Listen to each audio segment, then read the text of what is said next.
Oh, we are live, and it's Monday. Absolutely. It's not a Thursday. No, it's not. So I guess you know what they say: with every particular action comes a Figure reaction?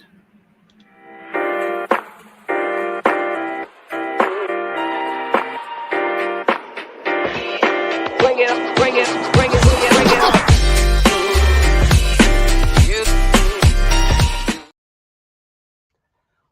What's up, everybody? It's me, True Star Screamer, and with me is Mike from Junkie on Crafts and Builds.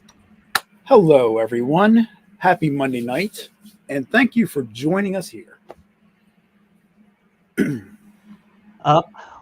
Man, I'm starting to feel like we're feeling special here because look, Rollkeeper's first one's here too. This guy Rollkeeper man, I'm telling you, he is around all these streams and all these channels, and I'm telling you, it's clockwork.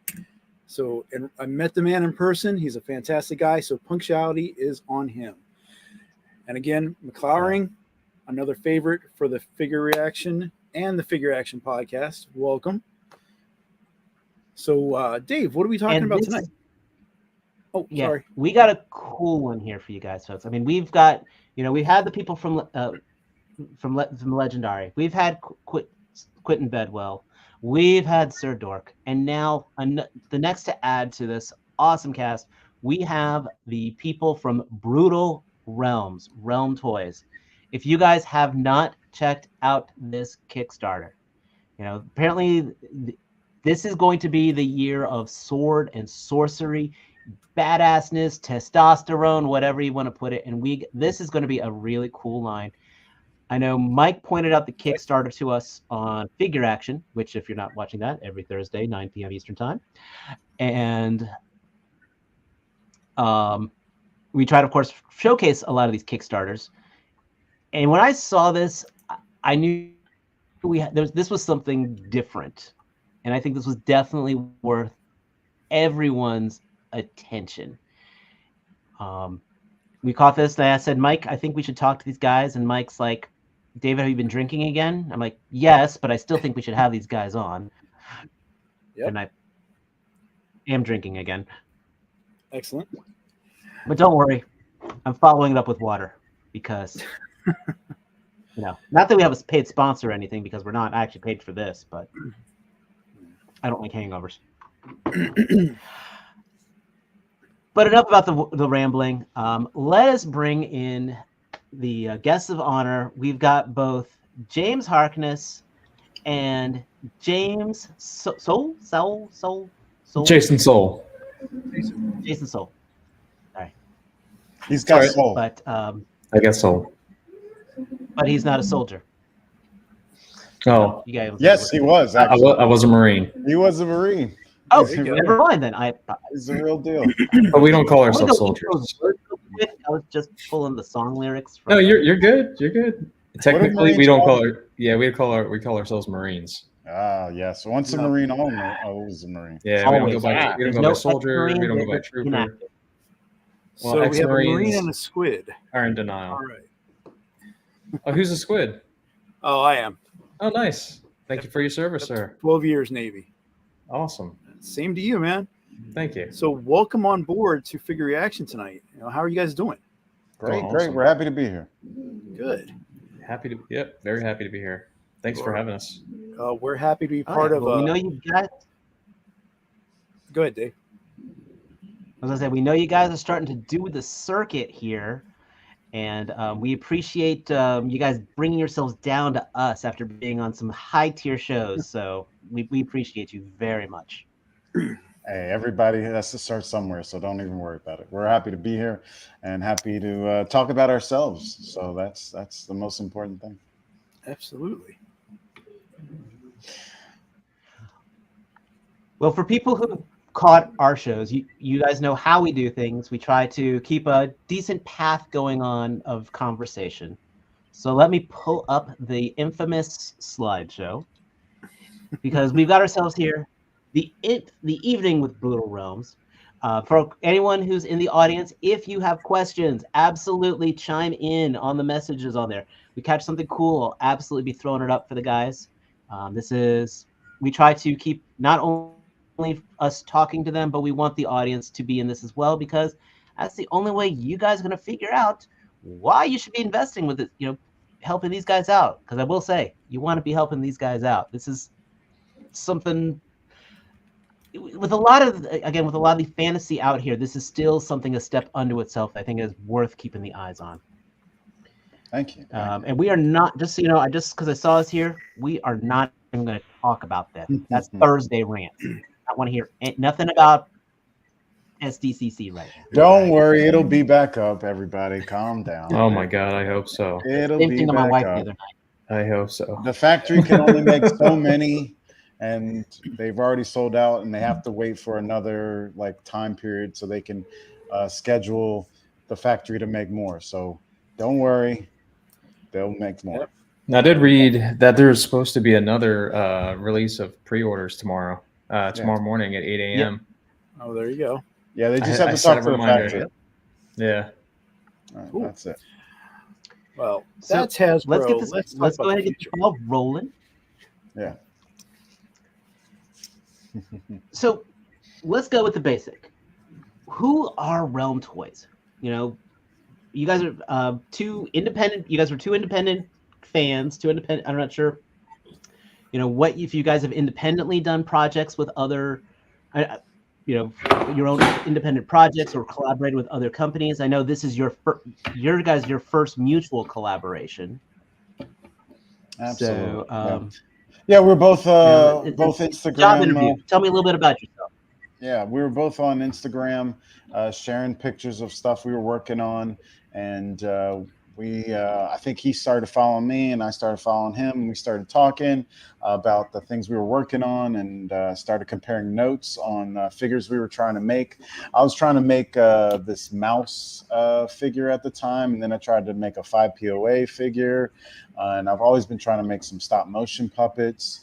And he showed me how he was trying to make this dwarf, and I was like, really cool. And I'm looking for something in this type of realm. And I had this idea to make a barbarian figure that was bigger and buffer than anything we'd ever seen before.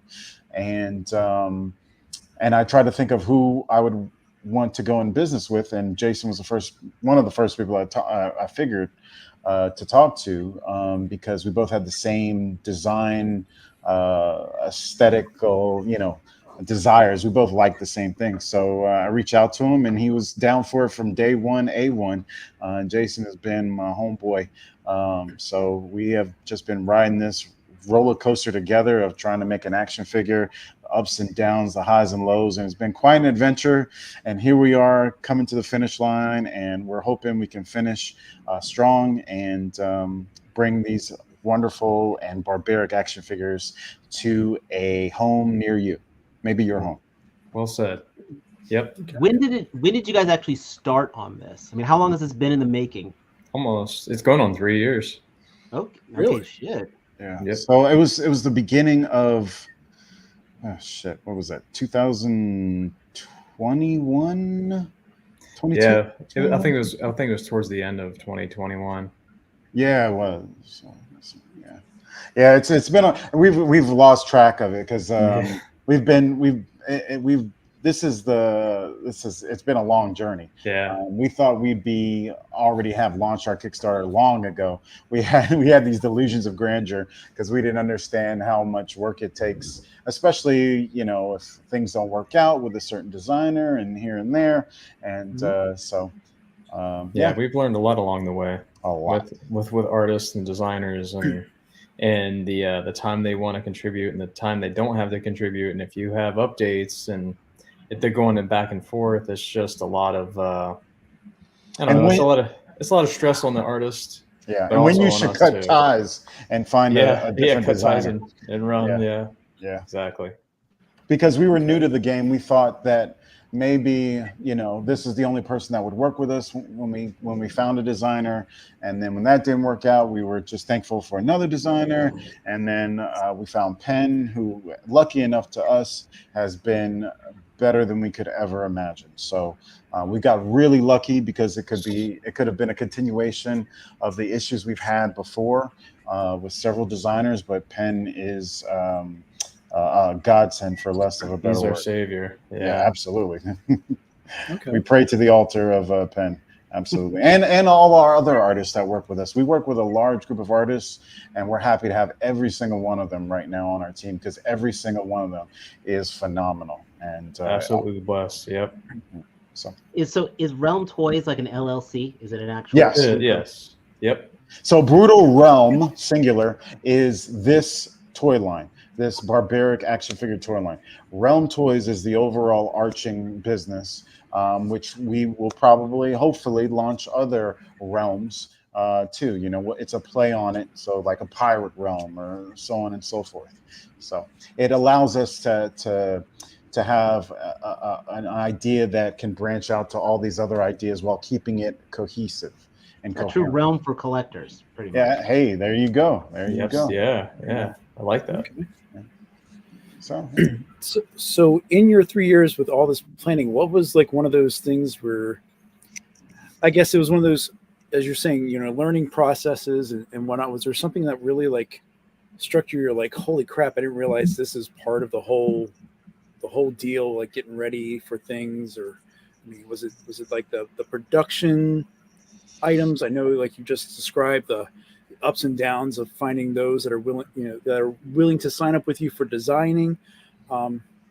There's just so many different aspects. I'm always curious to hear how people's experiences are as they come around from this idea to actually having prototypes, actually releasing their figure line. Yeah, that's a good question. Like, one of the holy craps that immediately comes to my mind is so when you're designing a really cool figure, you know, you have all these pieces that make it come together, right? You have all these joints. I mean, there's probably over 80 some pieces, maybe 80 some pieces. And when you talk to your product manager, David Vonner, or program manager, or whatever the title he goes by, and he talks to the factory, and the factory comes back and they tell us, like, here's how many molds you're going to have. And we're like, oh shit. So the more articulation that goes into your figure, the more molds you're going to have, the more money you're going to be spending. So each mold is like, it ranges between $4,000 to $6,000. And we're like, oh, you know what? We could probably I was thinking, and I was talking with James about this. Oh, we could probably put all the small parts on the same mold. You know, they're all so small, but that's not the case.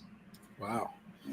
Okay. So I take it all of a sudden you have a little more understanding of why there's so many Bucky Cat molds in Marvel Legends. absolutely. Oh, and, yeah. and we have a better idea of why figures cost what they cost. Exactly.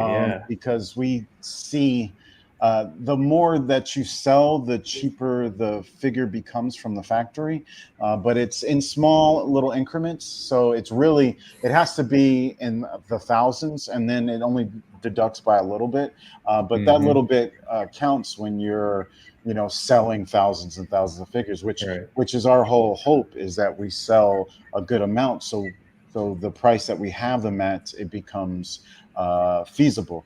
One of the oh shit moments for me, was when we were getting everything designed and thinking that, okay, this is how it looks, so that must be how, when we go to the factory or to 3D print it, that's how it's going to look. But unfortunately, a lot of times, just because it looks a certain way, even in a 3D file, the mesh, there might be problems with the mesh, or the design isn't as detailed, because when it goes to the factory, details have to be punched up, because when it goes into the mold, the detail always decreases just slightly.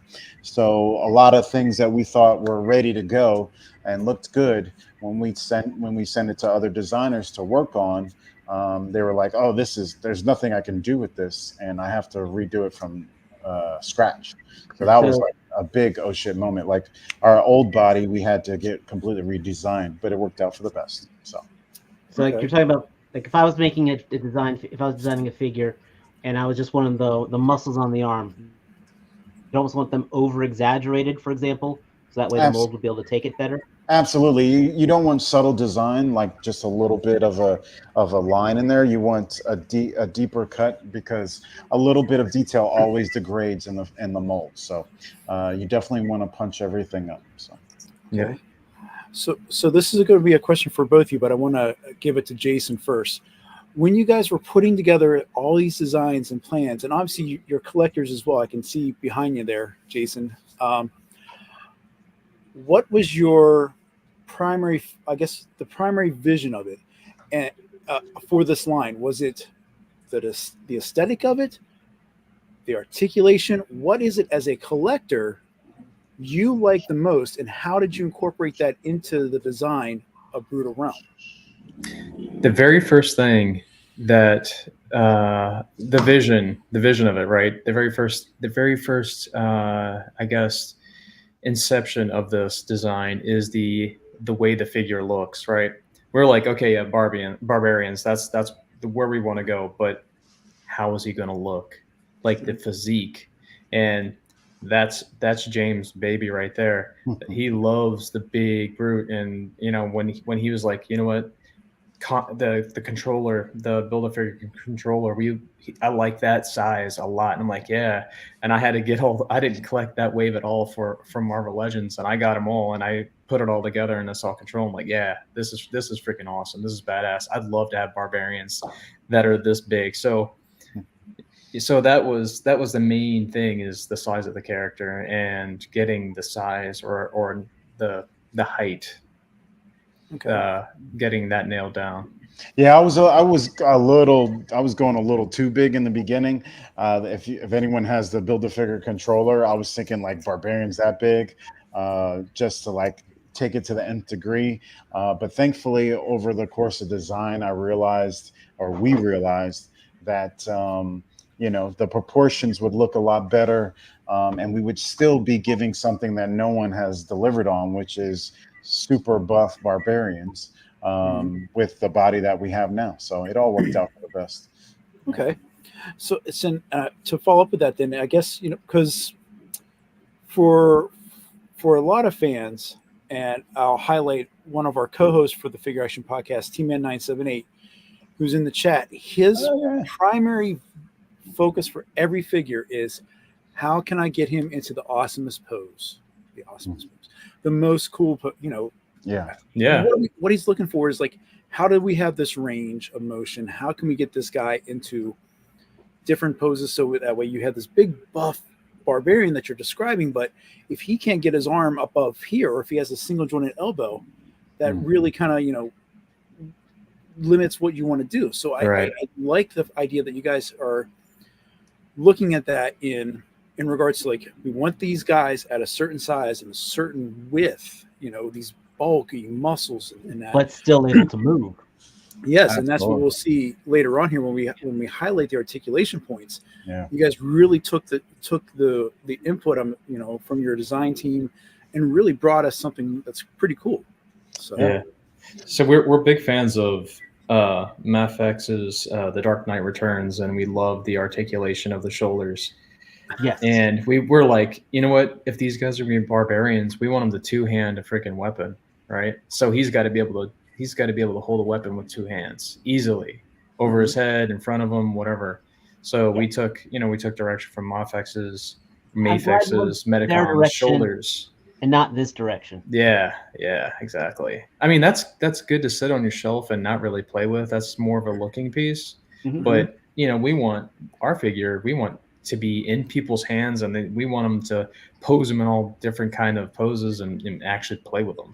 Yeah, stop motion animation. We don't want there to be any hindrances. We're creating figures for people that not only collect and put it in A stances on their shelf, but also those people, we want to give people the inspiration to pose their figures around more, not have any hindrances. So those people who it's hard for them to pose a figure that has less articulation.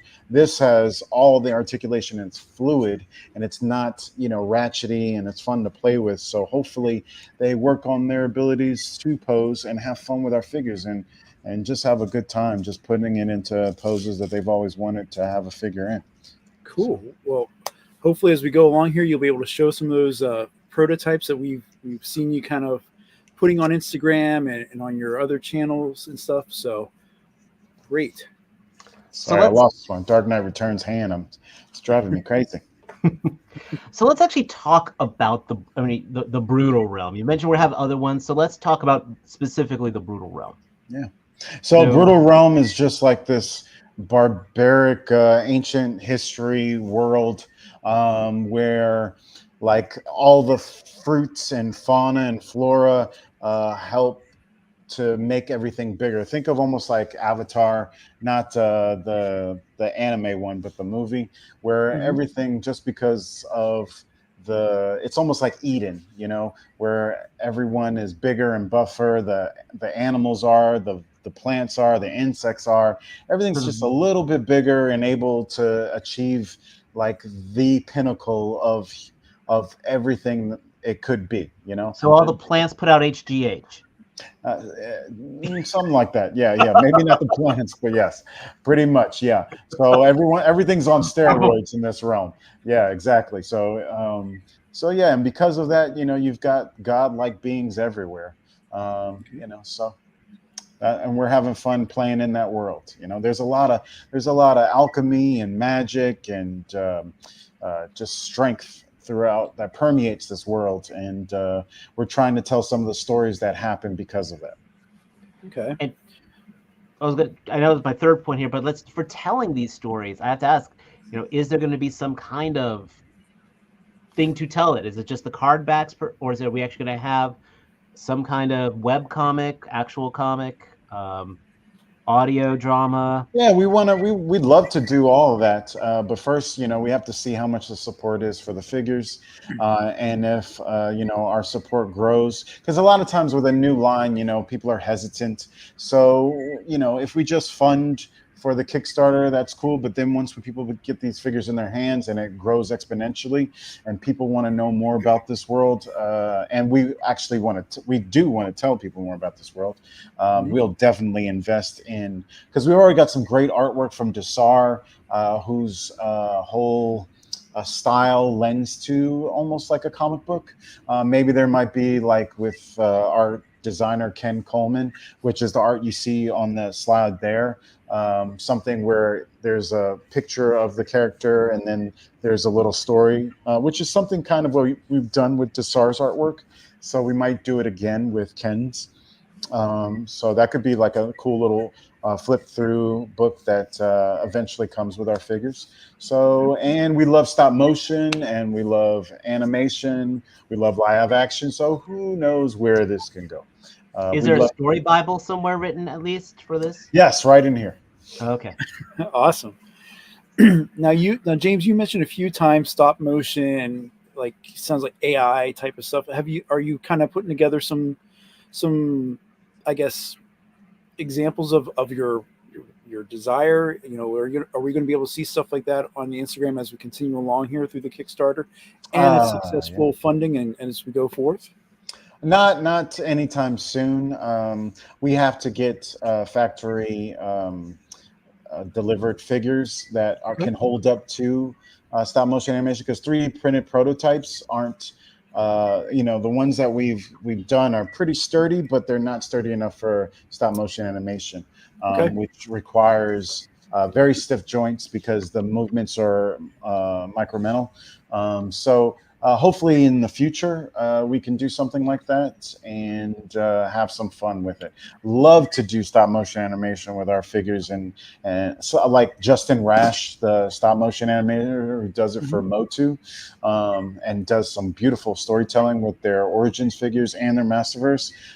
Who knows, we might be able to do something like that with some stop motion animators that people follow now. It's something that we dream of doing in the future.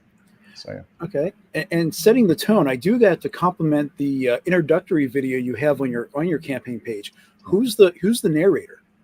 That is Jesse Falcon. Do you know who that is? Yes. Yes, yeah. Jesse Okay. Falcon, the legendary, one of the forefathers of modern action figures, and one of the people that David Vonner worked with at Toy Biz. He's probably over all of Marvel Legends right now. I think he's part of the action figure part of Hasbro, and he oversees Marvel Legends and the Star Wars Black Series right now, I think. But he was nice enough. His brother has a recording studio, and he was nice enough to do a recording for us, and his voice work is absolutely incredible. So we were very, very happy to have him, and the proof is in the pudding. We had this horrible guy first doing the voiceovers, but thankfully we fired him, and we'll never hear his voice again, hopefully. And I'm talking about myself. Well, he definitely set the tone for the line, and definitely brings a good initial voice to these series of figures. So bravo on that. Yeah, we love it. We love it. And that's wild that his brother has just a recording studio somewhere. I mean, yeah, I think they do voiceover work. Jesse Falcon wants to be a voiceover, or does voiceover work, and his brother does it as well. And I think that's what Vonner said. Am I getting it wrong, Jason? Okay, we'll say that I'm getting it right. So, well, Jason's muted. So. Oh, is he? Anyway, so yeah, I feel like we're in 2020 again. Oh, there we go. Bill, you're muted. There we go. It's all good. No, you're right, man. You're absolutely right. So we've got the background. We know who the guys are. Let's talk about the meat of it all. Let's talk about the toy. You know, we're sitting here. We've mentioned David Vonner. This guy, these guys are not going. They're not half-assing it. Pardon my language here. We are working with one of the legends of the industry, with David Vonner with this. And I gotta ask how you guys were able to hook up with him too. I'm kind of curious about that. He started sharing our stuff. Actually, I was hesitant because he's such a monumental, momentous figure. I was afraid that he wouldn't want to work with us because, we don't really have a following. We're just two schmucks who wanted to create some action figures. And thanks to Wade, our unparalleled universe, he was working with Vonner first, and so was Shartimus.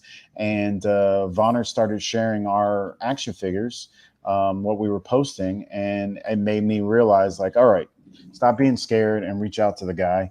And we did, and we started talking. And as soon as we started talking, we were sold. I think 5 minutes into talking Vonner, it was wow, this guy has such a vision for what we want to do. He can see past just these action figures because, we've talked about stop motion and comic books and animation, and he thinks even bigger than that. So, if this all goes well, who knows how far this is going to go. So. And of course, you've got access to the factories. You've got access to, frankly, the good plastics. This is going to be something you guys, as you mentioned, this is going to be something that can be handled. Absolutely. Yeah. Absolutely. Yep. Definitely. Speaking of handling, I saw you guys do have a prototype there. Jason's got the best ones. He's the chief engineering officer. I want to go if we can. Yeah. Thank you, Mike. Please give us the spin around. Give us the full twist. Check out. I mean, that axe is something else. Yeah, there's so much detail that this crappy camera can't pick up. And I wish I could show you more. Maybe I can just hold it closer to the camera.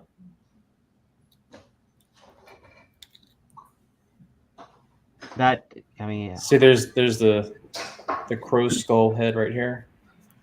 Okay. And his wing skeletal that stretches out to the axe blade. I mean, you can't. This camera sucks. That looks It looks. We can see it. That is looking. And the pommel is so detailed too. And then on the back, it's completely. It's not the same. It's different. Okay, I'm just looking how this arm is moving as you're doing that. It is a very fluid, natural feel to it. Yeah, check out the shoulder. I mean, in, out. You got up, down, forward. Like, Dude, he could do like a across the neck slash. yeah, so much, so much movement. And I mean, and this, I mean, I 3D printed this. This is just a prototype, and it moves so well. And you know, it was a little bit more stiff. That's what she said. But you know, I play with it a lot. That's what she said. So it becomes a lot looser over time. No, don't say it.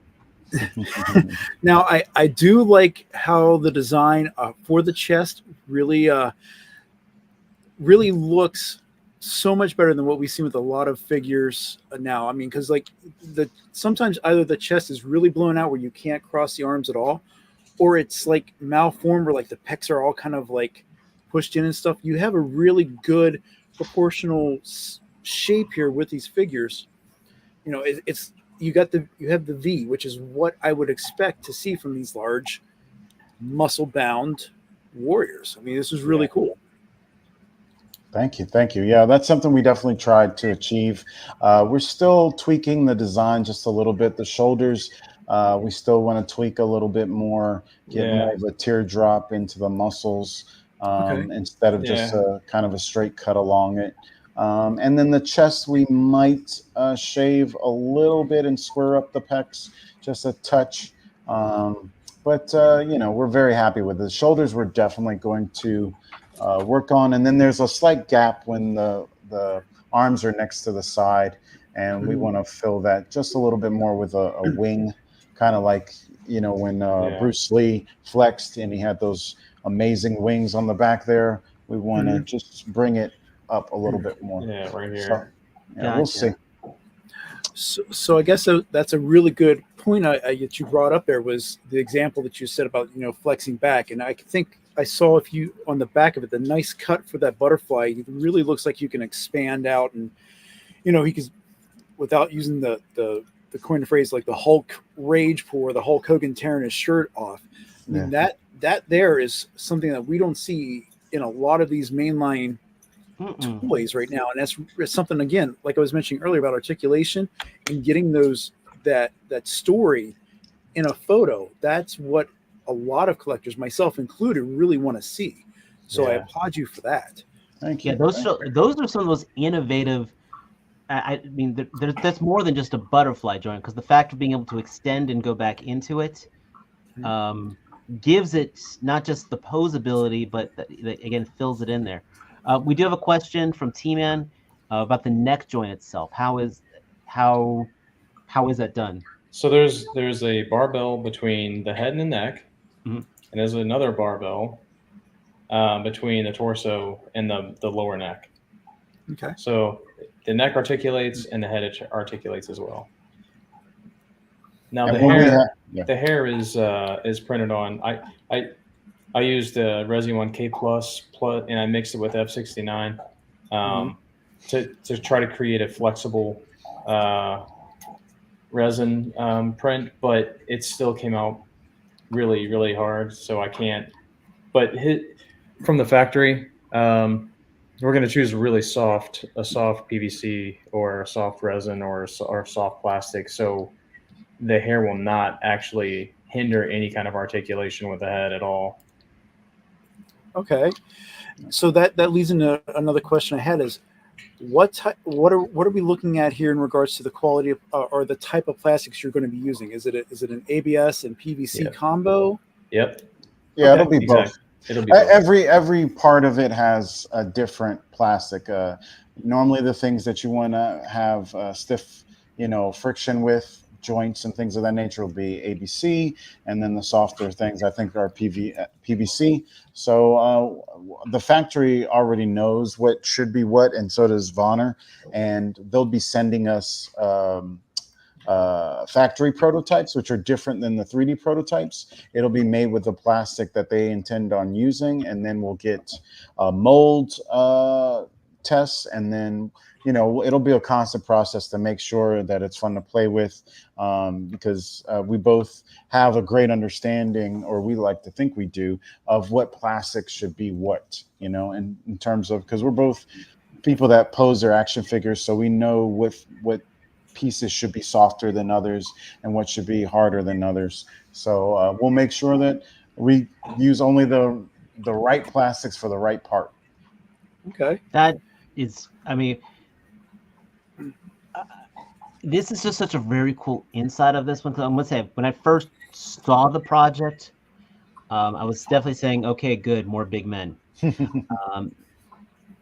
You're doing some stuff with large characters that are moving in ways they shouldn't be moving in all the most awesome ways.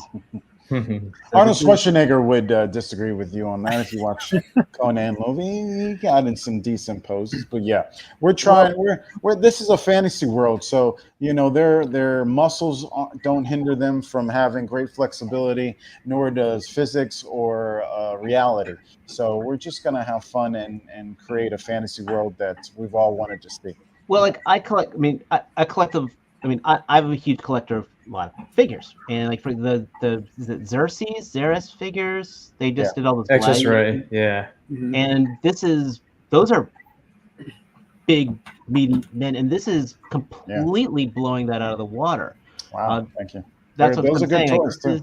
Those are good toys, yeah. They are good toys, but the thing is, I'm just saying this engineering right here. People, if you guys have collected any of those figures, those gladiator ones, you need to be seeing this. Someone send this link when the show is over to Articulated Ninja and have him watch this exact point right here. That's funny you're saying that, because when we were like talking about the kind of plastics and the kind of the ankle joints and stuff, I broke out my Excess Ray gladiator and was like showing the ankle and showing how you can take off the armor pieces. But one drawback, something that sets them back, is their single jointed elbows, which I'm like, oh my God, this would be like the perfect figure if it had double jointed elbows. And another thing that sets them kind of back is the type of plastic they use. I feel like it's going to break in my hand if I try to, work it a little, popping the feet off, because you can swap the feet.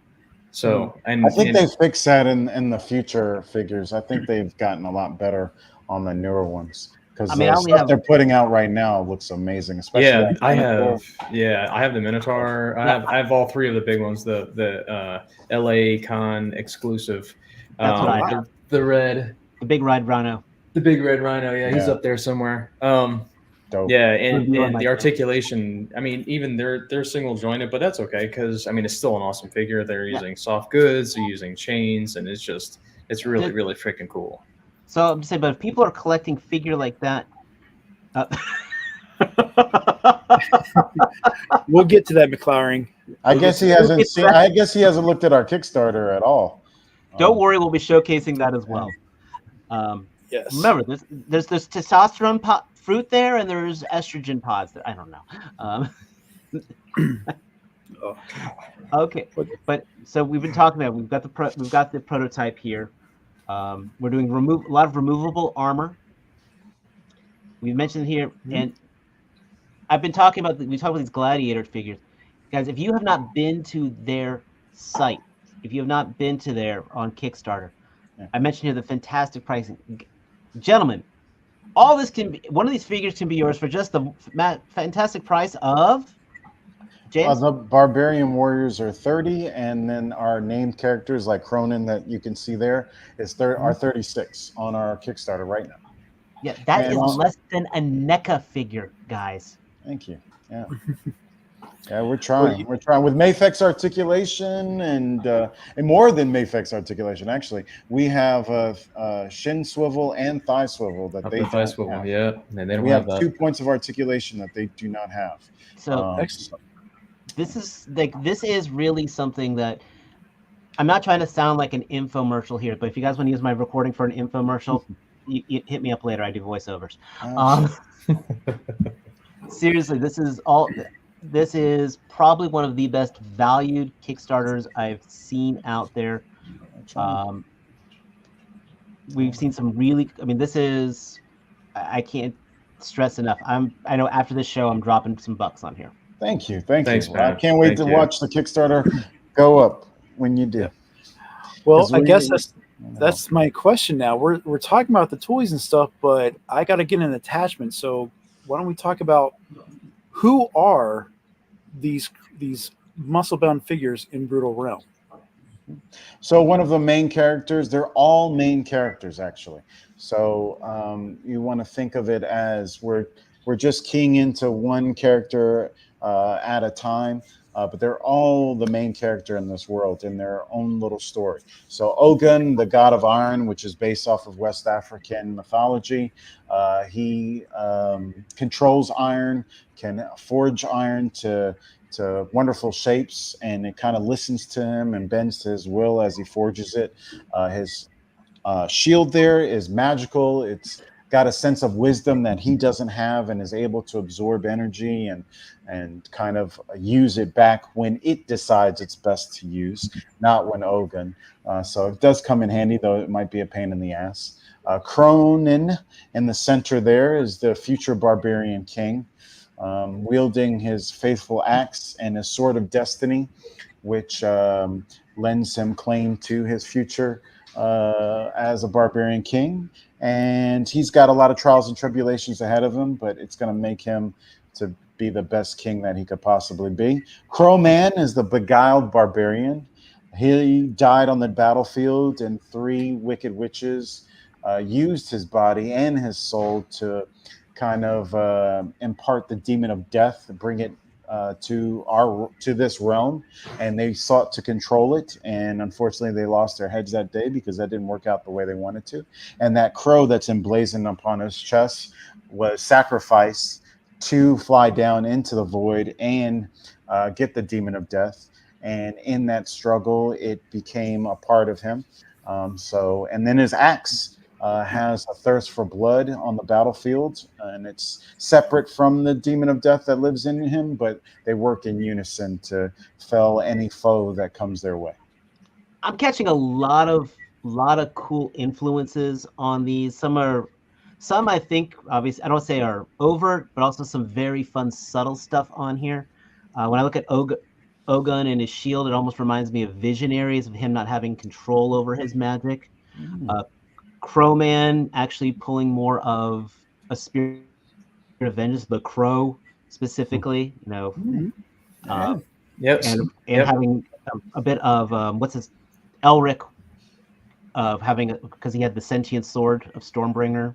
Okay, I'm a geek, guys. I am. What's Elric? Who's Stormbringer? That sounds familiar. Stormbringer is Beta Ray Bill, right? Not well. There is a Stormbringer. There is a Stormbringer in there, but he actually had a sentient sword called Swordbringer that thirsted on souls. What is this from? If Elric killed you, his sword ate your soul. Who's Elric? What's that from? Elric is Elric from it's the from Michael Moorcock, that's his real name, and Eternal Warrior series from the 1960s. Oh, never even heard of that. Warriors, yeah. Oh wow, cool. That sounds really cool. And I mean, if you think about like the crow, you guys later if you want. yeah, definitely.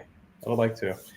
So for the crow, that's kind of another subtlety is Native Americans believe that when you die, the crow, the reason why they're around not just feasting on dead bodies, they also help bring and carry souls up to the heavens. Now, when he swings his axe, does an awesome 90s soundtrack of metal play in the background? Hell yeah. He is very metal, isn't he? He is very metal. Yeah. So for both you guys, the question I have, and this is something I was reading in regards to preparing for tonight, is some feedback that's been out there in the toy community is taking, as Dave said, some of the homages and influences that you have there, and some are asking, if it's a little too, like Icarus, too little too close to the sun in regards to like the influences. How would you counter that kind of question towards you in regards like, well, is this just another figure that looks identical to this other toy line that I've seen for decades? How do you phrase a response to them to allow them to be open to Brutal Realm?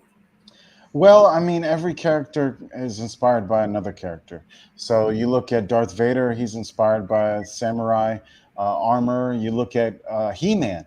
He-Man is the direct result of a failed partnership with Conan. They were going to make Conan toys, and it didn't work out, and they turned it into He-Man. So He-Man wouldn't exist without Conan, and Cronin wouldn't exist without Thundar or Goldar or the son. Who's that guy with the two swords? I forget. I think that was Ruby Spears. But I mean, there's so many barbarian influences, and they all come from a source. And I wish I could come up with something a lot more unique.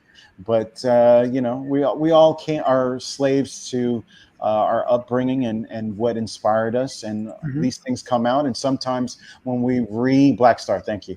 When we negotiate these inspirations inside of us, sometimes they come out looking a lot different, and sometimes you can still see the inspiration. So we're having fun. Hopefully people like the fun we're having with these characters that we're all inspired by. And we have a lot of other characters that are a little bit more unique, or seemingly more unique, because we haven't really seen them before, but they're all inspired by something. So hopefully people like it. No, that's a great response. Thank you. Thank you. So, well, oh, okay. Yeah, and if they don't want anything inspired by anyone else, I mean, you got the Barbarian Warriors. You could get one of those and make your own character and have fun. These figures, everything is removable. So if you like the body, if you like the accessories, buy it and turn it into your own character. Swap some heads, have fun. Absolutely. Yep. Support us. Yep. So what made you guys choose these three?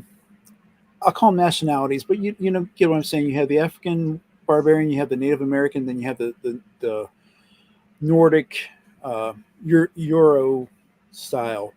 Yeah, we wanted to offer something else for the Kickstarter instead of just the three main characters, and something that was a little bit more approachable. Even $36, we think is very approachable. We still wanted to get something out there that there was a price point that everyone felt comfortable with, and we think $30 is, and we already have these base colors for the main characters, so we wanted to give something, and hopefully we thought people would like this.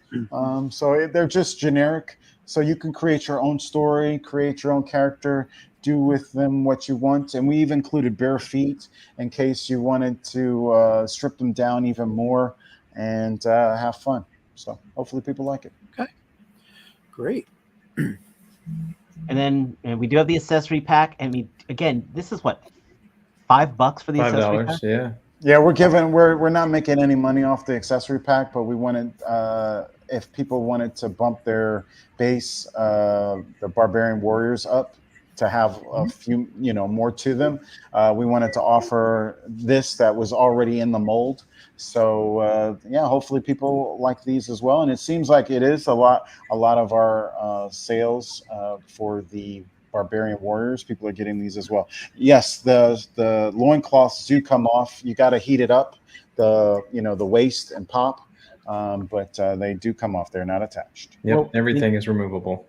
There is a big factor right now with people making their own custom figures. I mean, if you go in the TB League, you can buy blank bodies. E-Toys sells blank bodies. Nota Toys. Nota Toys. I mean, even if you just go on eBay, people just buying, Mezco bodies right now. So just the fact that you're offering that, a lot of customizers, I feel, should really take advantage of getting a buff body like this. I mean, even you take that and you want to spray paint it green and call him, you know, that's up to you though, what you color and who that character is making, of course. I'm not saying, but or even turning these into a wrestling figure, to be honest. Exactly. I mean, the posing on this, you can make somebody that's going to make Brock Lesnar look like freaking Seth Rollins compared.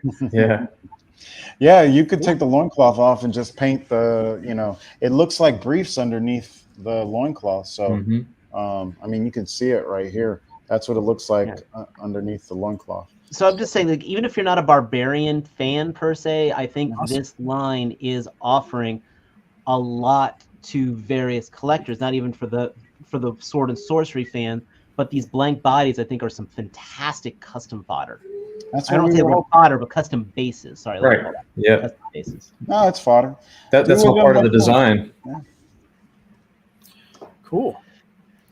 Then we start talking the tiers, and I'm going to say this: this is probably one of the coolest things that these guys are offering on here, because I don't think I've seen a lineup as diverse, except for maybe Mortal Kombat 3 in a way, maybe Killer Instinct, I guess.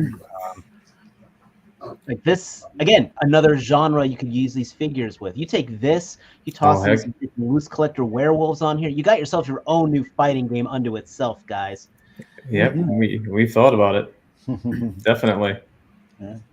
Yeah, so for all the people that you know, say maybe we're a little too you know, inspired by other things, I mean, we have a lot of uniqueness. This is our first time. This is our first time, you know, launching a toy line. So there was some hesitancy with our more unique characters. We thought maybe there would be a bigger desire for things that are reminiscent of other characters. So we threw those up first. And we're getting very good feedback on those characters. People are buying them more than Ogun. So, you know, there's a lot of people complaining, but then there's a lot of people buying the ones that are more inspired by other characters. So it's, you know, it's hard to read, you know, the community versus, you know, what people are saying versus what people are doing. So, so hopefully, you know, when we reach these other tiers or offer these other figures, we see even more love for them, and we can push more towards completely unique characters or characters that we've never seen before. Because a Native American is not unique. There's a lot of them, and we have even more Native American characters that we want to offer. So.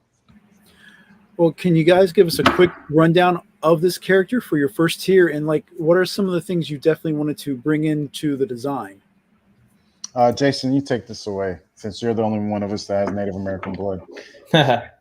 So we really wanted him to be and to look, and the overall design to be really designed after a true Native American tribe, and this is taken inspiration from the Lakota tribe, Lakota Sioux, out west, out Midwest of the United States. And I mean, they're down from the headdress. The headdress is removable. One thing that we wanted to that we haven't seen anywhere was the Gunstock War Club. We've seen tomahawks before, but the Gunstock War Club, I mean, that is truly unique, and that's something that we really wanted to show off and have as a weapon for this guy. Chief Motto in Lakota means bear, so Chief Bear. Even the name is Lakotan Sioux language, and you know, he has war paint that's reminiscent of that tribe, and you know, his whole dress, the headdress, his chest guard, his waist, the loincloth, everything, his boots with tassels, leather tassels, his bicep bands, leather tassels on there, the whole aesthetic. And I could just read to you the story that I wrote right there. Mato is a fearless warrior, judicious leader, and fervent friend. The Wakanayan tribe from which he hails is known for their reverence of the great Thunderbird. It is the Thunderbird who took Mato from his native land to this new foreign one for a reason he has yet to discover. Until he does, felling the hordes of Shadar, led by General Grimskull with his indomitable war club, brings accolades from the great Thunderbird witnessed in the sky. Hopefully, in his great journey, Mato makes friends with our other heroes as well and finds a way home. Awesome. And then Thank you. this of the tier unlocks, I think this guy is, if not of the tiers, this is probably my favorite, tied maybe only with tier 6 personally. Oh, Which wow. we'll talk about the foreshadowing Yeah. on there. Yeah, the great Khan. I just wanted someone that scratched that love for Asian lore. And this is the character I came up with the Dragon's Fang sword.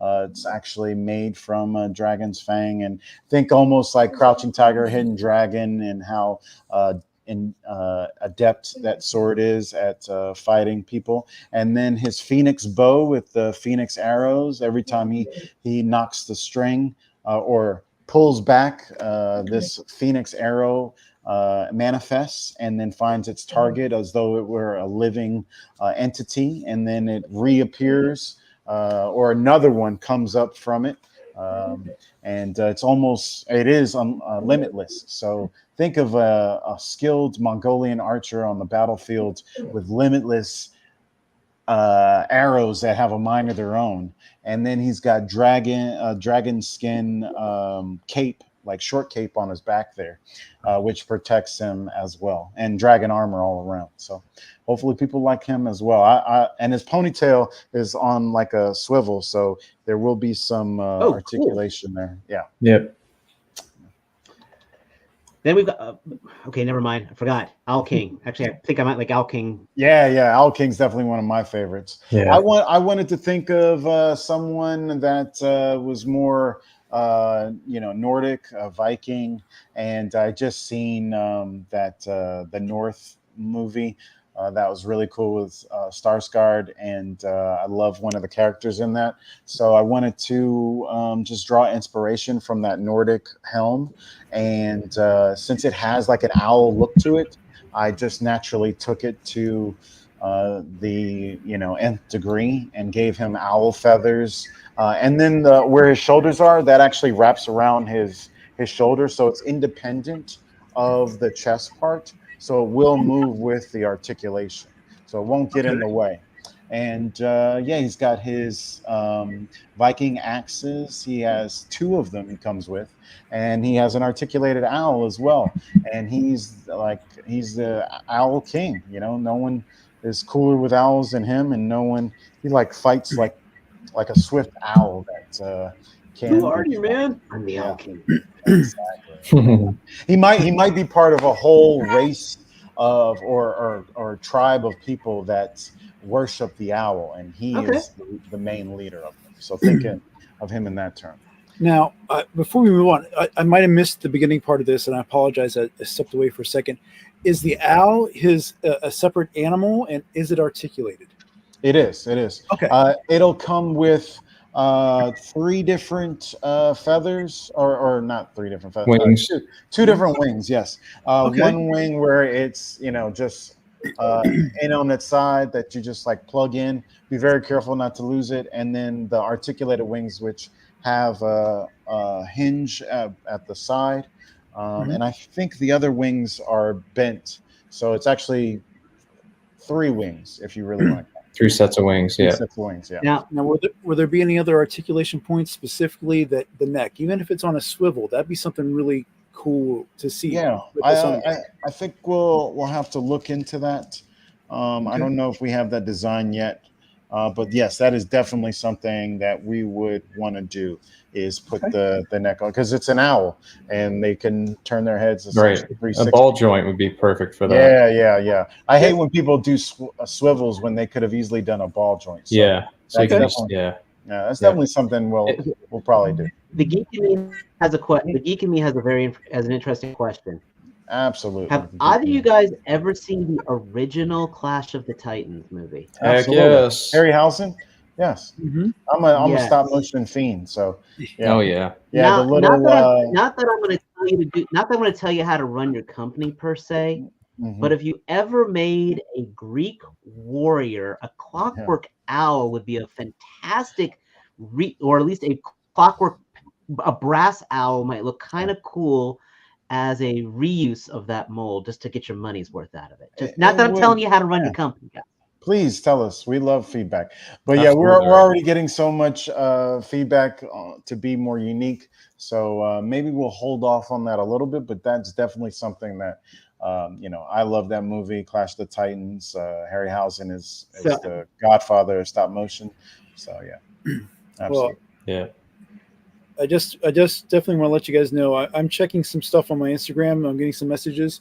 Everyone's really liking what they're hearing so far. So this is really, this is why I think Dave and I started Figure Reaction a little bit, and not to segue too much from what we're doing, but this way of communicating and having transparency with creative people with drive and the desire to create something new for themselves and for collectors like you guys.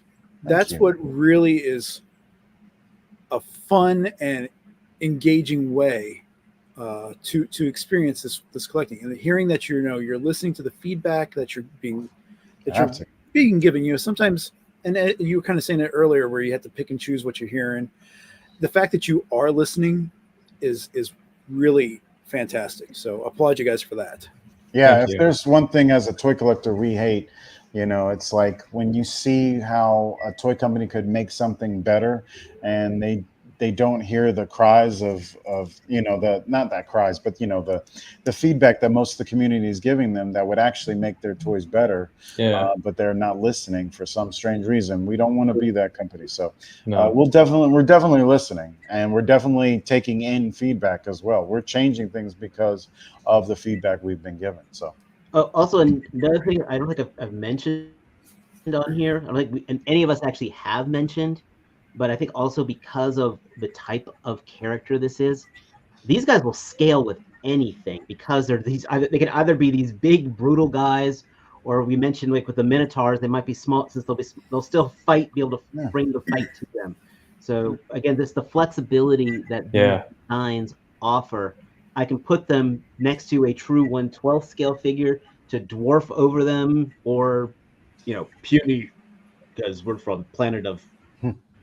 Yeah, they're 6.75. So if you have Marvel Legends Hercules or G.I. Joe Classified Sergeant Slaughter, that's exactly their scale. In my chef's kiss. Yeah. Chef's kiss.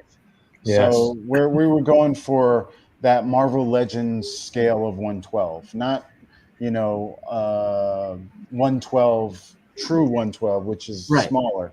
But they'll still work with true 1/12 because this is big ass warriors. Because they're bigger guys. Yeah, definitely. This guy's cool. When I first heard about Jason, how you like to design dwarves, I was looking at his beard. I'm like, so there's the dwarf design. Yeah, very close. I never got that until recently. So someone did that as well, and I never saw the dwarf, because I'm thinking the inspiration for this was actually Sumerian warriors, Gilgamesh. If you look at designs for Gilgamesh and characters of that time period, they had these type of beards, and so that was my inspiration for this, and that's what we took to create this character, Uruk the Sumerian. Uruk is the city that Gilgamesh created, and I thought, Gilgamesh is supposedly like 7-8 feet tall. I didn't want to do exactly Gilgamesh, but I wanted to do an homage to him, so I came up with Uruk. Really cool. Yeah. So can you talk to, I know there's a bit of description here about the weapons. Can you talk about, how you guys select the type of armaments that each of these figures hold? Yeah, I basically just try to find something that's, for that culture or associated with that culture, and, kind of put some fantasy elements to it. Scimitars are, very popular and very cool, and I don't think we have enough characters with badass scimitars. Scimitar is like one of the coolest weapons we've ever seen. Everyone's seen, a barbarian sword and long sword and katana, but there definitely aren't enough scimitars, and scimitars like that big. And I Yeah. wanted something real meaty. And then spears are actually the best weapon you could have. If you could have one solitary weapon, not many people know. Everyone thinks, a katana or a two-handed sword, but a spear would be the best weapon you could possibly have against another weapon that is Absolutely. yeah. So and I wanted to give him a cool ass spear, and came up with this. So why do you say that the spear is the best one? Can you give us? Just doing research on sword fighting that led into all this. In movies, you always see the cool ass sword fight, but it's much more likely that ancient history that people had spears because they were more formidable. Actually, swords were for more close in combat. Close combat, and spears, you can keep your distance. Spears you can throw. They're so very versatile. I mean, there's so many things you can do. You can use it as a staff for close combat anyway, both lethal and non-lethal. You can use it also for vaulting over, brooks and streams and things like that. Okay.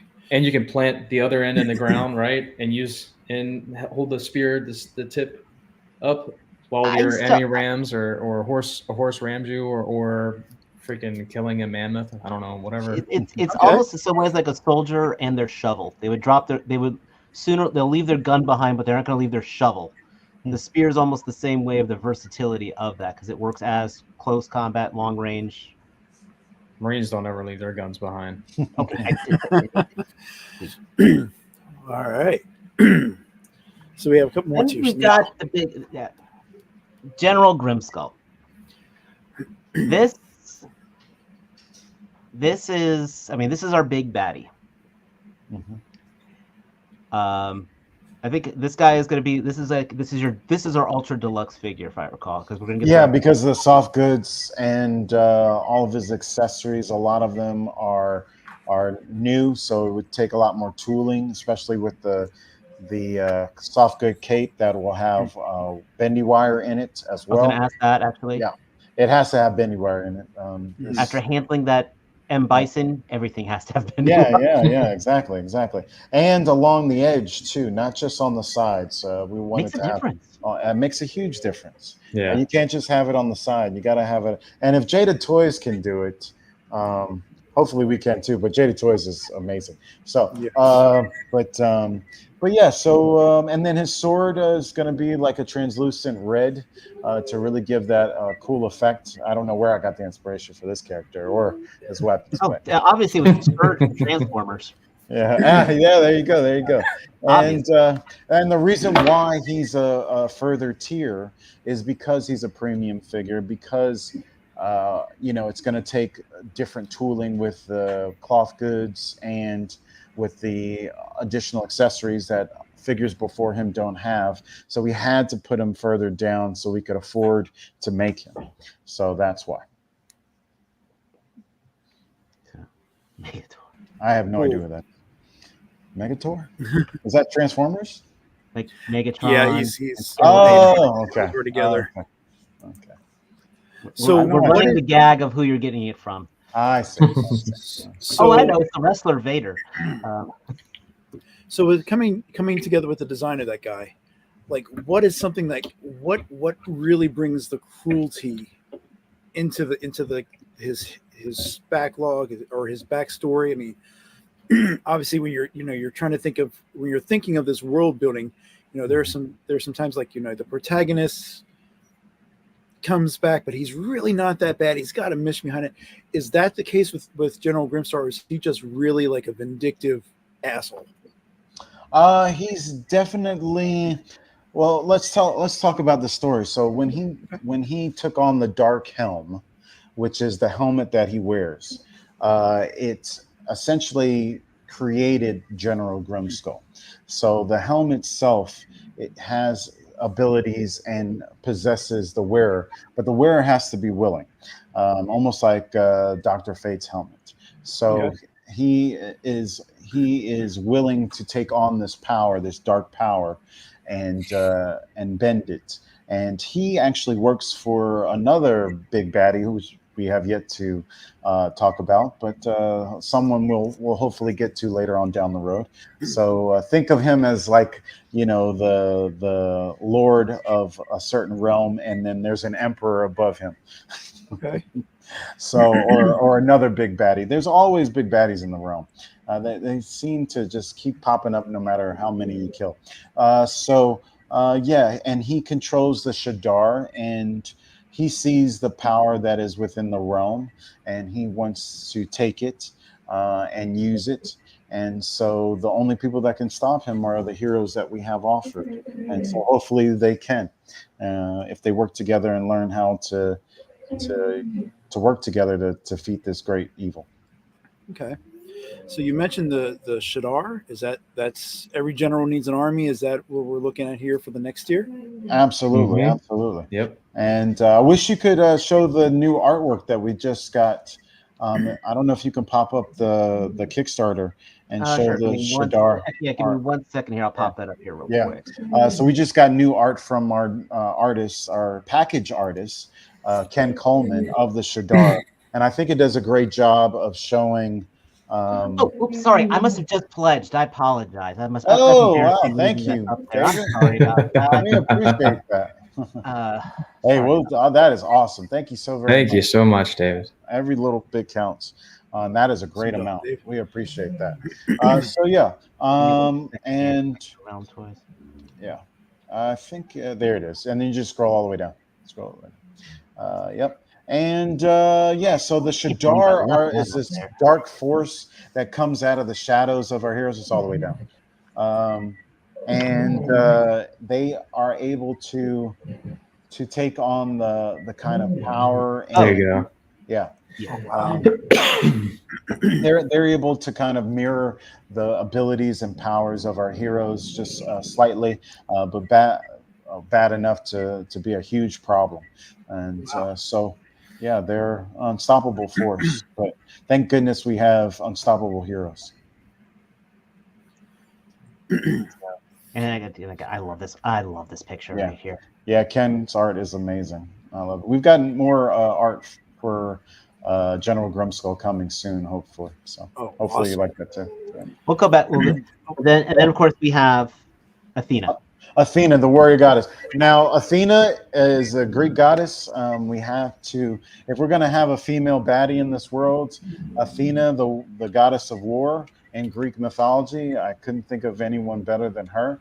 And I'm really obsessed with Greek mythology, and we don't really have a character to represent Greek mythology, and it's such a well-known thing. We thought she would be a great offering, so hopefully people love our design. And if you were to go back to the Kickstarter, you could see the render that we have, and then we put the 2D art on top of that. I'll be going back to that. Don't worry.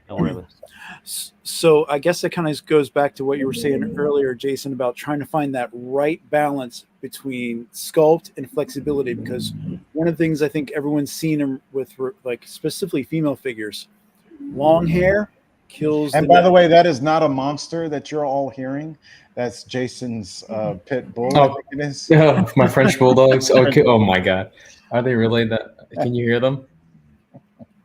No, no one can hear them. No one can hear them. They sound French Canadian, being just kind of arrogant about it. They are French Canadian, actually. I'm sorry to interrupt. Sorry. No. No, yeah, the balance between the articulation and the movability with having a bigger figure, especially a female figure, she's got to move just as well as the males do, as the men do. So yeah, she's going to have the same type of articulation. We're pretty much certain it's going to be 32 points, pretty much the same as the males. I don't see where we would cut any articulation from her. As we do with the males. So that is the 3D render of the silhouette of the body that we have there. We're still working on subtle things like the shoulders we might slim a little bit and the waist a little bit more. But that's pretty much the frame. And then we're cutting articulation into it. Now we just are focusing on renders for our figures. That helmet is badass, by the way. I like the hinged helmet. Yeah. I know people are going to be at, I know we're not there yet, but people are going to want a Spartan eventually. Absolutely. So that's my question as well, because now you said with the male bucks, everything's removable. Are we going to see an accessory pack for her to go along with this when she unlocks? Yeah. Well, what's going to happen is once she unlocks the next tier, we actually have a tier past her, which are the female barbarian warriors. So we're using the same body, and there's going to be an African female warrior, a Asian female warrior, and a Native American female warrior. And using the accessories that Athena has, we're going to offer them in a different color as an accessory pack. Okay. So not everything, because the helmet is attached to her head. That's what I was going to ask. But the visor does come down. Okay. So, but yeah. her bracers, her greaves, and her skirt and her breastplate are going to be able to be used for the female warriors. Badass. Okay. Yeah, and we'll do it in the spear as well, and we'll do an accessory pack with that stuff. So something I just popped in my head as we were going through. How are the accessories going to be attached? Is it going to be mushroom pegs, or is there another engineering design you guys are trying to put into place? Or Jason, you answer that one. So for the accessories, meaning like, how do you take the breastplate off and how does it stay on? Well, we're still working out the how the straps, like you can see Cronin's chest strap, his harness, how that would be removable, because I mean it'd have to be a really flexible resin or material to like slip it past his his big lats and over his arms. So that's, we're thinking about that, but then we're also, there's other ways that these other harnesses, like General Grimskull's, his shoulder pads, his chest harness, I mean, it goes down and it has to connect. So it's going to be very difficult to take that off. So we're going to incorporate in the design, like maybe a spike would be the disguise of the strap peg, where you can unpeg it and take it off that way. So any other figure with the chest harness will have that, but the gauntlets, like you just pop the hand off and the gauntlet slides off. The greaves, you pop the foot off, the greaves slide off. For the belts, the loincloths, you heat up the abdomen and the pelvis area, and you pop that off, and you'll just take those off. Okay. So one other question here again, and I don't know if I'm channeling again T-Man's thought process, but one of the things that kind of is a frustrating point for collecting is you get these accessories for these heroes, these villains. Is there going to be weapon storage on the figure for the weapons? We already have designed for Cronin on the back of his harness for his sword and axe. There's a loop that pegs in here, and they'll be able to. So the characters that have things like this, we're thinking of putting a place for weapon storage to be, but like Cronin, he just holds his axe, so there's not going to be weapon storage for characters like that. A lot of the ones that don't have additional accessories, or like Ogun, he just carries his shield and his sword, so there's not going to be weapon storage there. But down the line, we might do some additional accessories for them to hold on. But right now, no, because they're just holding their weapons. They don't have too many accessories, so hopefully that won't be a problem now. But in the future, we definitely keep it in mind. We've designed it for Cronin to hold his sword or his axe on the back. And for characters where it makes sense, we're going to have them. Okay, yeah, because something I was thinking of as you were showing some of the prototypes, especially Ogun with his shield and stuff, if there was like a clip or something that would hold, like the spear, if the spear would attach to the inside of the shield for storage. Ogun doesn't have a spear. Correct. I meant I don't know if it was one of the army builders or the gentleman that you were talking about, Ulrich. Marion. Oh, Europe. Europe, yeah. Thank you. Yeah. I haven't thought about that for Europe, but that's definitely an idea. Maybe we'll do a little loop for the scimitar, but the spear, I don't know if it would make sense for him to hold it on his back, but Okay. maybe a loop for the scimitar. We'll see. That's a good idea. That's a good point. That's a valid point. Thank you. So I guess questions right now is, of course, let's, the pipe dreams of it all. How far will this go? I mean, right now, this year right now has been an absolute golden age for independent figures. This year and last year, Savage Crucible, Animal Warriors of the Kingdom. I mean, you guys are definitely striking when the iron's hot right now. It might be a little too hot, but yeah, But I mean, we're definitely striking. Yeah, also your figures here will work well with these that I've mentioned right now. Of course, Mythic Legions and such. This is going to, which groups like these, I think, Unparalleled, he mentioned to you guys, the groups like the Cabal. We mentioned, you guys with 3POA. Everyone's looking for that figure that's made for us, the 35 plus collector, or 45 Absolutely. plus in my case. But Yeah. In my case too. but we're loving these things, and that's why these. And so, I mean, we mentioned, the future. You mentioned you have the brutal realm in your own head, at least right now. Do we have other realms, like a possible science fiction or other areas like pirates, even modern areas, things like that? Even if your own head, the pipe dreams per se. How far do you think you can take this? We have every conceivable realm you could think of. We have too many realms in our head. So once this gets funded, hopefully we'll be able to move on to other realms and intersperse. When you get your fix for a brutal realm, we'll hit you off with another realm and just not kill you every month or so, but have something to keep you interested, especially if you like what we're doing, for the price point, for the articulation, for the detail, for the character building and the world building. We're hoping to introduce other realms. We hope that the other ideas that we have, science fiction per se, dark, hero, robo realms, people are interested in. And we see the same amount of support, if not more, for these other ideas that we have. So it's up to the community based on how we get the support for this, and definitely support for other ideas we have in the future. So absolutely, we have everything in mind.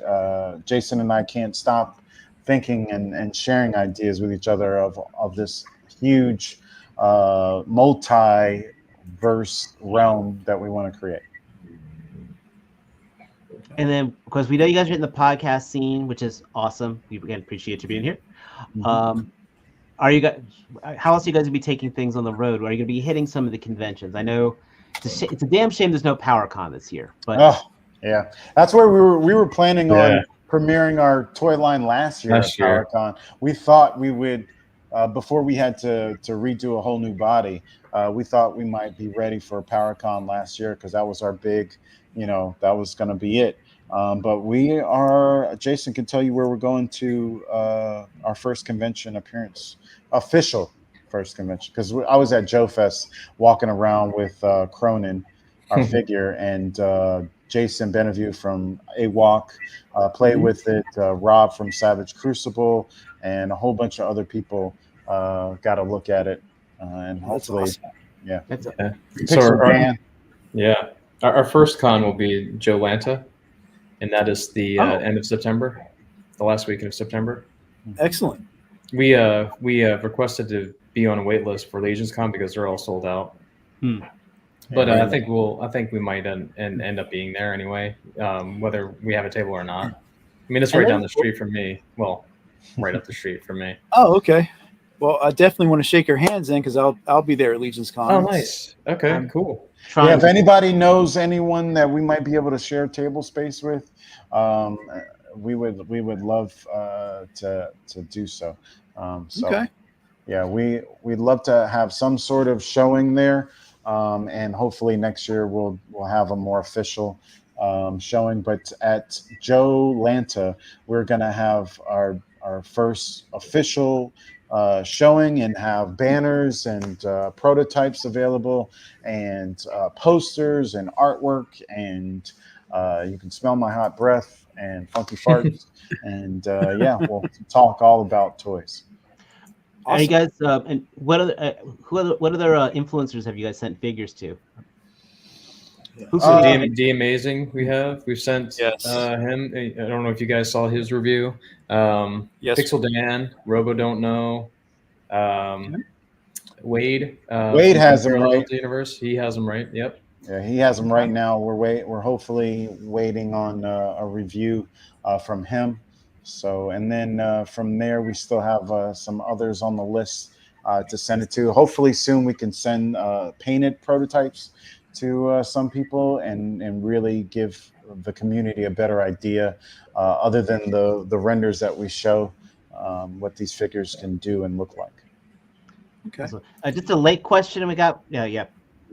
From Roland Rage here. I was about to hit that one on there. What type of plastics will the figures be comparable to, like domestic or import? We supposedly the type of feel is great with the factory that we're using. They did Odious, Unparalleled Universe's Odious figure, and even though ours is a different style, supposedly the people that have gotten Odious in hand, they love the feeling of it. So hopefully it'll be like a domestic feeling to it, like just fun to play with and hold and articulate. So that's what we're going for: ABS and PVC, and just that kind of like fun in your hand. Like M Bison is just awesome to just mess around with. So Cool. And this is a very important question. I think it's definitely important to find out from you guys, gentlemen. What is best in life? That's a rhetorical question, isn't it? I mean, come on. If I can remember the line correctly, There we go. To have your enemies run from you, and then the lamentation of the women, something like that. Yeah. That is what's Crush best. one's enemies. The Conan even line, yeah. Yeah. Hear the lamentations of their women. Women, yeah. Yeah. Man, it's been a long time since I've seen that movie. I'm a big Conan fan, and not many people know that's not Conan in Red Sonja. It's I forget the character's name, but they didn't have the rights to Conan, so he had to go by a different name. Yeah. See the drill for you to hear the lamentation of the women. Yeah. I'll do my best, Arnold Schwarzenegger. So we're going back here to the Kickstarter, guys. We've got 24 days to go. We've got $44,000 down. And our big bad toy store numbers haven't been added yet. So and that was are you going to be working with any other e-tailers with that?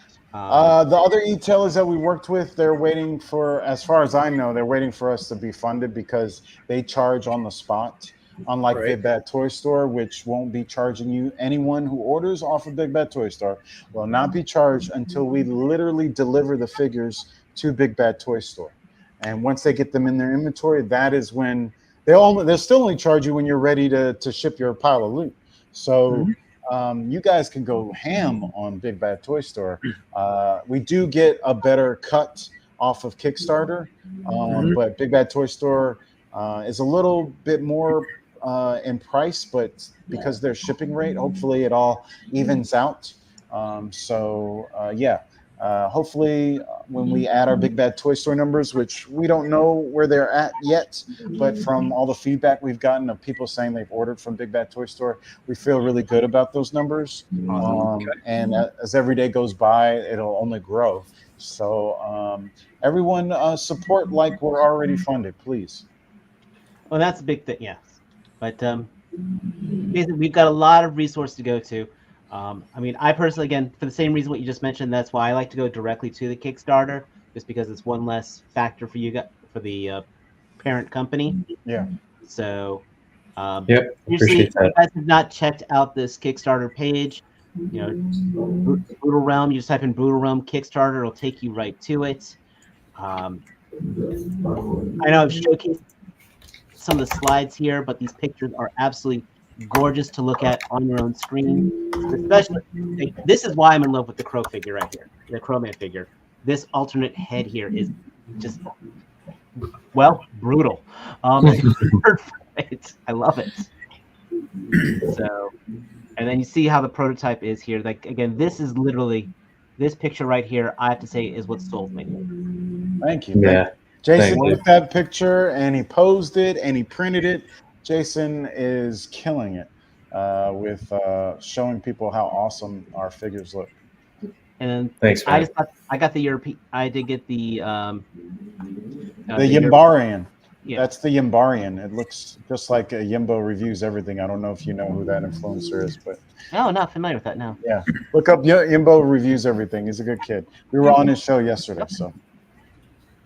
But I mean, again, look at how the spear is here, and that's also the reason why. So, guys, these are our parents' toys. Man, I have to throw this one here from this post. These pictures here will absolutely sell you on so many things. As you can tell, I am enamored with it, and you guys know I'm putting my money where my mouth is. Thank you. I think any of you guys who are catching this show live, anybody who's catching it on the replay, it's worth your time to check this out. Thank you. Thank you very much. Awesome. We really appreciate that. Hopefully, everyone feels feels. I try to keep these guys on the 90s. So, oh, Mike, sorry. If you want to say anything, one final thing is you guys are looking at when the funding happens here at the end of this campaign, you're looking for a summer 25 release, right? Yeah, That's we what we're wanted shooting to. for. Yeah, no more than a year away. Hopefully we can ship sooner than that, but we felt confident when we talked to David Vonner about when we'd be able to move forward, and a year is definitely within that time frame. So, Okay. But we don't want people to be too impatient. Before you know it, you'll have them in your hands, and we'll already have more figures on the way for you. So. Yeah, and that's something, again, as Dave mentioned at the beginning of the show, we had Marco and Jeremy from Meta Travelers on here, and I keep in communication with those guys, and they're looking at this fall for Wave 1, and they're like, we can't even describe how fast things have progressed. It seems like like you're saying, a year is people are like, oh my gosh, it's a year away, but time. Yeah. Time goes by like that, especially we're heading into the fall season and Christmas. That 6 months will be gone before you know it, and then you'll have these figures being told that they're going to be shipped soon. And I can't believe Meta Travelers is already shipping in fall. Yeah. I support a lot of the indie action figure designers and makers like Savage Crucible and Spiro Toys and Meta Travelers. So and I can't believe they're already going to be shipping in the fall. That is just crazy. That's their hope is they projected October of this year. So one thing I forgot to ask you guys, for the painting, do you have a designer already picked out? And if so, if I missed that person, I apologize for that. But that's my fault. Yeah, that's my fault. I haven't listed all the people that we're working with because I talk about them so much on the Instagram and on YouTube that I haven't put that on the Kickstarter like I should. I just mentioned David Vonner, but thank you, Roland. Appreciate you, man. That's awesome. You're getting brutal. But Nico Hodge, who did our original prototype painting for all of our figures, he's already starting to work on the new ones, and you can see what he did on the old body. Oh, dang. Yeah, he works for Gentle Giant. He does what Jason has done for us with the prototype printing. He does that for Gentle Giant, and you can see the detail. That's our paint master, and that's what we'll be sending to the factory. And so hopefully people are excited for that level of detail. And his helmet is removable, and that's done on our 1.0 body. Yeah, that's the old body, so don't look too far deep into it. So you said earlier the then colors. you had to do a little redesign. So what changes are we looking at here in regards from your 1.0? The shoulders Okay. mostly. If you look at the 1.0 shoulder versus all the figures that we have up now, you can see they just weren't working like we wanted them to. And then the knees we weren't happy with either. They're just a little too gangly looking. So we had our newest designer design beautiful knees and shoulders.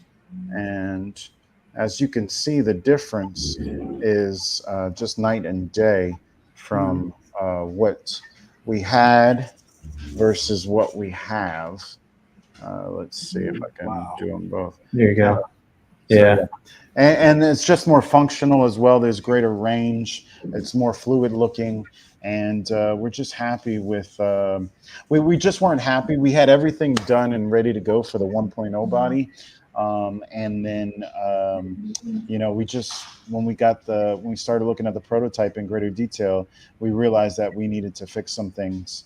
And that's why our Kickstarter is a little, not as fluid as it should be, because we had to redo everything. And so we're playing catch up, but we needed to launch now in order to be able to deliver by the date that we wanted to. And we were hoping that the community supports us, even though we might not have everything as finished as we would like it to be. And we were hoping that the community has faith in us by what we've shown, that we will deliver and give them a dope ass action figure. So yeah, That's the most important thing right there. so, Yep. Very cool. Oh yeah, Not just a dope figure. We Thank don't want you. an ass figure. We want a dope ass figure. absolutely. Hell yes. That's what we should call ourselves. So say we all. Yeah. Guys, thank you again so much. Guys, check out Brutal Realms on Instagram. Check out Brutal Realms. Again, mention the Kickstarter, Big Bad Toy Store. We've got a lot of. This is. You guys get if you guys are gonna be here, you could be that hipster who says I was there before. You're Absolutely. get that card right there. Again, there's just so much potential. If you know people who are into wrestling figures, they should check this out. This has a lot of crossover potential. Customizers, please get the word out for these guys. We appreciate you guys for watching our show. Please, of course, hit that like button, hit that subscribe button, hit that notification bell, because we never know when we're gonna get another cool reaction like this. Because, dude, guys, this is been a badass show, and I Thank you. Absolutely. appreciate Thanks, it Brutal man. show. so much. It's been brutal. Yeah, brutal show. Let's get brutal. And we Tagline. definitely want to open the invite to have you guys back when you are Thank you. giving us updates on this first wave, because you're going to get funded. It's going to be crazy Yeah, fun we to feel watch the progress as we go along here. So you can remember us. Absolutely. We're there. Yes, absolutely. we appreciate everyone that's given us the time to talk about our toy line. This is something that we put a lot of our own time, energy, money, and love, most of all, and brutality into this toy line. So we can't wait to deliver. And yeah, Jason, you have the final words. You're better speaking than I am. My brooded logs agree. Yes. Brutal beast. Well, and on The that brutal note, guys, beast. brutal beast. Guys, thank you so much for catching on to the show. Those of you catching on the replay squad, thank you so much. Everyone who's commented live on the show, thank you. And of course, as always, until next time, take care. Peace. See you.